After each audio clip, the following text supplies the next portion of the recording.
Find the compound interest on 7,000 rupees for 1.5 year at 20% per annum. సంవత్సరానికి 20% వడ్డీ rate చొప్పున, సంవత్సరానికి 20% వడ్డీ రేటు చొప్పున 7,000 రూపాయలకు 1.5 సంవత్సరమునకు అయ్యేటువంటి చక్రవడ్డీ ఎంత? ఇక్కడ బాగా అర్థం తెలిసింది ఏమంటే మనకు పీజీ కొట్టి ఎంత 7,000 రూపీస్, టైం ఏమన్నాడు 1.5 year అన్నాడు. ఇది బాగా అర్థం 1.5 year అన్నాడు. తర్వాత రేట్ ఆఫ్ ఇంట్రెస్ట్ ఎంత 20% అన్నాడు. ఇక్కడ ఎప్పుడే కానీ మనము ప్రాబ్లంలో బాగా అర్థం చేసుకోవాల్సింది ఏమంటే వడ్డీ రేటు ఎప్పుడే కానీ ఎన్ని సంవత్సరాలకు ఉంటుంది?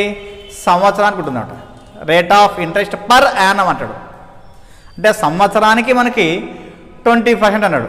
ఇక్కడ మనం కనుక్కోవాల్సిందేమే 1.5 yearకి. మరి హాఫ్ ఇయర్కి ఎంత వస్తుంది? ఇది 20% 1 yearకి. హాఫ్ ఇయర్కి ఎంత అంటే అప్పుడు ఏం చెప్తాము 10% అని చెప్తాము. అది బాగా ఐడియా ఉండాలి.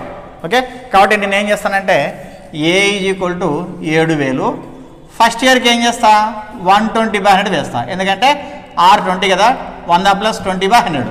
ఓకే, నెక్స్ట్ మళ్ళీ ఏమైంది హాఫ్ ఇయర్ మిగిలింది, 6 months 1/2 మిగిలింది. ఈ 1 yearకి 20 అన్నప్పుడు 6 monthsకి ఎంత అవుతుంది 10 అవుతుంది. 10 అంటే అర్థం ఏమవుతుంది అనుకో 100 + 10 ఎంత 110/100. ఓకే, ఇది బాగా అర్థం కావాలి. ఇప్పుడు క్యాన్సిల్ ఏం చేసుకోవచ్చు, 0 0 0 0, 2 zeros 2 zeros క్యాన్సిల్.